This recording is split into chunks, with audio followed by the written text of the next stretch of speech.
Bom dia a todos. É um enorme prazer estar aqui e poder falar, ainda que minimamente, sobre um outro ângulo, mas não deixa de ser sobre a responsabilidade social. Isso é sempre muito bem-vindo. E vou focar aqui, até por força do trabalho, digamos assim, sobre uma importante questão, que é o assédio no ambiente de trabalho, o assédio moral e o assédio sexual. No entanto, é fundamental que estabeleçamos uma conexão com um tema mais amplo e abrangente, que é justamente o da responsabilidade social, neste caso, das empresas, em que, em sua essência, é um compromisso das organizações de assumirem e de agir de forma ética, de forma transparente, não é? Considerando os impactos de suas atividades em seus diversos stakeholders, incluindo, é claro, os trabalhadores ou trabalhadoras, os empregados e as empregadas. Essa responsabilidade se manifesta em diversas esferas, desde a proteção do meio ambiente até o respeito aos direitos humanos. E, no contexto das relações de trabalho, a responsabilidade social das empresas se materializa de maneira crucial, impulsionando essas mesmas empresas a adotarem boas práticas do que chamamos compliance trabalhista. Isso significa ir além do mero cumprimento da legislação, implementando políticas e procedimentos que visam garantir um ambiente de trabalho justo, seguro e saudável. O compliance trabalhista, nesse sentido, se torna uma ferramenta estratégica para a organização e reduz riscos legais, fortalecendo a reputação da empresa e, acima de tudo, valorizando os seus trabalhadores. Nesse cenário, portanto, a prevenção e o combate ao assédio moral e sexual se configuram como um dever social inegociável das organizações. Mas não se trata apenas de uma obrigação legal, trata-se de um imperativo ético. As empresas que se preocupam com sua responsabilidade social reconhecem que o assédio, em suas diversas formas, causa danos irreparáveis à saúde física e mental dos trabalhadores e prejudica o clima organizacional, afetando a produtividade e, por fim, comprometendo a própria sustentabilidade do negócio. No entanto, ainda é frequente a ocorrência de práticas abusivas que afetam a saúde, a integridade e a carreira dos trabalhadores. O assédio moral e o assédio sexual são condutas distintas, mas que compartilham a característica de violar direitos fundamentais e gerar responsabilidade civil, trabalhista e penal. Então, hão de responder os empregadores, os maus empregadores, se for o caso, espero que não seja, nas 3 esferas da justiça. Quanto ao assédio moral propriamente dito, também conhecido, chamado como mobbing, ele se caracteriza pela exposição de um trabalhador ou trabalhadora a situações humilhantes, constrangedoras e repetitivas durante o exercício de suas funções. Essa prática visa, de forma intencional ou não, minar a autoestima, a dignidade e a reputação do indivíduo, causando, repito, danos psicológicos e, por vezes, também físicos. Alguns elementos caracterizam o que seja o assédio moral. O primeiro deles é uma conduta reiterada. Então, essa conduta há de ser frequente. O assédio não existe, o assédio moral não existe com uma única conduta, nesse caso, há de ser reiterado, porque ele não se configura como assédio, sendo um ato isolado, mas por uma série de ações hostis que se repetem no correr do tempo. O segundo elemento é a intencionalidade.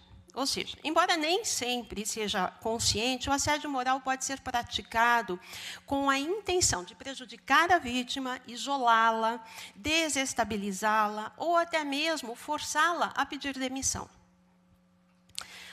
O terceiro elemento é o que diz respeito aos danos à saúde, que são óbvios. Não é? O assédio moral causa danos significativos à saúde mental e emocional da vítima, podendo levar a quadros de ansiedade, depressão, estresse e até doenças psicossomáticas.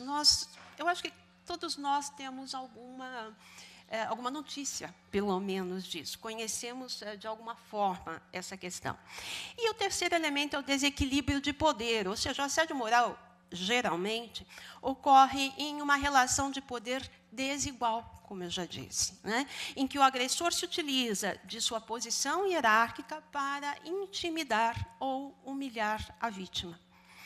E, do ponto de vista legal, o assédio é rechaçado em várias frentes. A Constituição Federal, por exemplo, assegura a dignidade da pessoa humana e o direito a um ambiente de trabalho saudável. O Código Civil estabelece responsabilidade civil de quem causa dano moral ou material a outrem. A própria CLT, um tanto ignorada, mas e reforçada também pela Lei 9.029 de 95, proíbe práticas discriminatórias e também protege o trabalhador. A jurisprudência trabalhista, por sua vez, tem se mostrado sensível a essa questão, reconhecendo o direito à indenização por danos morais a essas vítimas de assédio moral e podendo ensejar, inclusive, a rescisão indireta do contrato de trabalho. O que eu quero dizer com isso? O próprio trabalhador dá por rescindido o contrato de trabalho em função dessas questões. A isso se chama, ou chamamos de rescisão indireta do contrato de trabalho. Trago só uma ementa aqui para exemplificar, em que o relator foi o ministro Breno Medeiros, em que ele próprio diz que o assédio moral, como fenômeno complexo e multifacetado, consiste na exposição do trabalhador a situações humilhantes e constrangedoras, de forma repetitiva e prolongada no exercício de suas funções. Demonstrado o tratamento desrespeitoso, diz o relator, e também humilhante no ambiente de trabalho, impõe-se a condenação ao pagamento de indenização por danos morais. Então, veja, há todos esses riscos, né, que podem ocorrer ao empregador que assim agir. Quanto ao assédio sexual, especificamente, e aí eu me valho também das excelentes exposições anteriores, inclusive quanto à questão da criança, não é, desse assédio sexual da criança, não deixa de ser, é a mesma coisa, só que em outro patamar da vida, em outro momento da vida. Esse tipo de assédio sexual ele pode ser... os doutrinadores dividem de chantagem por chantagem ou ambiental. Então, o assédio sexual por chantagem, também conhecido como quiprocó, não sei qual a razão, mas é isso que diz a doutrina, ocorre quando o agressor condiciona a oferta de trabalho, de emprego, ou então a promoção, a manutenção do cargo, ou qualquer outra vantagem profissional à prática de favores sexuais. Né? Ou seja, ele usa a condição de ocupar o cargo de superior no local de trabalho de ambos, com o objetivo de constranger a vítima a lhe conceder vantagem sexual. Isso é mais recorrente do que possamos pensar. Né? Por exemplo, um chefe que ameaça demitir a secretária se ela não atender seus convites de saírem juntos. Enfim, né? Esse, então, é o primeiro tipo de assédio, que se chama por chantagem. Já é intuitivo. Né? O assédio sexual ambiental, ou então por intimidação, é o outro elemento, o outro Outra forma de assédio caracteriza-se por um ambiente de trabalho hostil, com piadas de cunho sexual, comentários obscenos, por exemplo, exposição de imagens pornográficas, entre outras condutas que criam um clima de constrangimento e intimidação. Daí o nome dessa espécie, não é, de assédio. Isso também é muito comum. Ambos, entretanto, violam a dignidade da pessoa humana e, é claro, eu não posso deixar de trazer aqui a igualdade de gênero.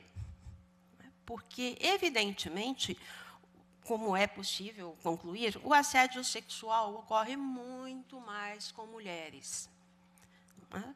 Por essa questão, realmente, de desigualdade de gênero. Sendo as mulheres, portanto, as principais vítimas, nesse caso, do assédio sexual, em razão de estruturas de poder ainda marcadas pelo machismo. É a conclusão a que se chega, a óbvia conclusão a que se chega. Não é? A legislação, no campo penal, não é, existe e trata do assédio sexual no artigo 216-A, não é? Com pena de detenção de 1 a 2 anos. É pouco, mas já há, porque nem havia. Além disso, a CLT, como eu disse, já tinha antecipado anteriormente, permite ao trabalhador ou à trabalhadora rescindir o contrato de trabalho por justa causa do empregador nesses casos. E em outros, obviamente, em que houver a falta grave do empregador. Não é? Porque é muito comum ouvirmos falar em falta grave do empregado, cometimento de uma falta grave pelo empregado. É mais comum. Mas existe também a falta grave por parte do empregador. Não é? Toda vez que, eventualmente, ele deixa de cumprir as suas obrigações, e essa, não é, de respeito à pessoa humana, de respeito à mulher, é uma delas. A própria CLT, como eu já me referi, em consonância com a lei, que aqui também já citei, a 9.029 de 95, assegura a proteção contra práticas discriminatórias de natureza sexual e reforça, então, o direito à reparação civil. Então, veja, existe a questão trabalhista, existe a reparação do direito civil e existe o direito penal, não é? Uma vez que há crime nesse caso. Mas, como eu disse, eu não posso me silenciar, não é? Sobre a questão de que o assédio sexual guarda, assim, íntima relação com o preconceito de gênero. O machismo estrutural presente em nossa sociedade se manifesta no ambiente do trabalho, aliás, se manifesta em todos os ambientes, como sabemos, mas aqui o foco é o ambiente de trabalho, em que as mulheres, muitas vezes, são vistas muito mais como objetos sexuais do que profissionais, lamentavelmente. Portanto, ao falar de assédio sexual, é impossível não tocar nessas questões de gênero. As coisas estão necessariamente vinculadas nesse ponto. Mulheres ainda enfrentam estigmas, preconceitos e barreiras estruturais que tornam mais frequente as situações de vulnerabilidade no trabalho. A luta contra o assédio, especialmente o assédio sexual, é também uma luta de igualdade, ou pela igualdade, né? Pela inclusão e pelo fim da violência contra a mulher. Porque é uma violência, evidentemente. Não é? A nós parece que violência se restringe a uma violência, digamos, residencial dentro não é, da residência, eventualmente perpetrada pelo marido ou pelo companheiro, o que também existe e também é muito sério. Mas, nesse caso, é uma violência, do mesmo jeito, só que perpetrada no emprego, no trabalho. Não é? E a jurisprudência reconhece, isso é muito importante, a dificuldade da produção de provas, porque imaginem, não é, como é que eu, ou qualquer uma de nós, possa produzir provas. Afinal de contas, o agressor, como regra, não vai fazer isso na frente de todo mundo, não é? Ele vai procurar um lugar onde não há um flagrante, digamos assim, ou não possa haver testemunhas, né? Então, nesse caso, a jurisprudência atribui, com toda a razão, do meu ponto de vista, um valor imenso, digamos assim, à palavra da vítima. Ele tem especial relevo nos crimes contra a dignidade sexual. Por exemplo, num dos acordos, o desembargador diz que nos crimes sexuais, geralmente cometidos às ocultas e sem a presença de testemunhas, são de real valor probatório as declarações da vítima, máxime se coerentes com as demais provas. É óbvio, não é? Ninguém está dizendo que o valor não vai ser sopesado, né? O valor das demais provas, ainda que indiciárias. Enfim, em outro acórdão, se manifesta o desembargador dizendo que nos crimes contra a dignidade sexual, aí ele está falando dos crimes todos, mas insere-se esse a que nos referimos, por ocorrerem geralmente as ocultas, também é o que ele diz, sem a presença de testemunhas oculares, a palavra da vítima possui especial relevância, a qual se harmônica e coesa com as demais provas produzidas. Volto a dizer, é óbvio, isso não é criado por si só, não se sustenta por si só, mas tem que haver uma coerência com todas as demais provas produzidas ou indícios, é suficiente para embasar a condenação. Então, é papel das empresas, das instituições e da sociedade como um todo garantir que o espaço laboral seja seguro, justo e respeitoso. A legislação brasileira, embora com algumas lacunas, oferece, sim, ferramentas para a punição dos agressores e a proteção das vítimas. Mas a lei por si só não basta. Não é? A lei nunca basta por si só. Não é? E nesse caso também não. A prevenção exige ação concreta. É fundamental que as empresas implementem políticas internas claras, contra o assédio, que estabeleçam canais de denúncia confiáveis, tem que ser confiáveis, porque senão esses canais não surtem os efeitos almejados, obviamente. Ofereçam treinamento às lideranças, isso também é muito importante. E promovam uma cultura de respeito e diversidade. Não é pouca coisa. Mas, sem dúvida nenhuma, isso auxilia em muito, a essa questão. E aqui eu reitero a ênfase ao assédio sexual, porque ele nos remete diretamente a essas questões de gênero, como eu disse, e, portanto, as mulheres são, infelizmente, as principais vítimas dessas práticas, e isso não é por acaso. Trata-se de um reflexo de uma sociedade ainda marcada por desigualdades e por estruturas de poder machistas. Combater o assédio sexual é, portanto, também combater o preconceito, a discriminação e a violência contra a mulher. Aí eu estou me referindo a todo e qualquer tipo, e há vários, mas, enfim. A mensagem final que eu deixo é simples, mas acho essencial. O assédio, seja moral, seja sexual, não é uma questão individual, é um problema coletivo. E ele fere a dignidade humana, mina a produtividade, destrói carreiras, e compromete a imagem das instituições. Isso também é muito importante. A própria instituição é penalizada por questões desse tipo. A responsabilidade, portanto, é de todos nós, empresas, gestores, colegas de trabalho e sociedade. Só assim conseguiremos transformar os ambientes profissionais em espaços verdadeiramente seguros, justos e inclusivos.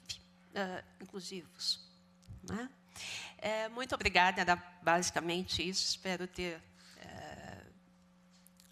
alertado sobre essas questões que são extremamente importantes. Muito obrigada.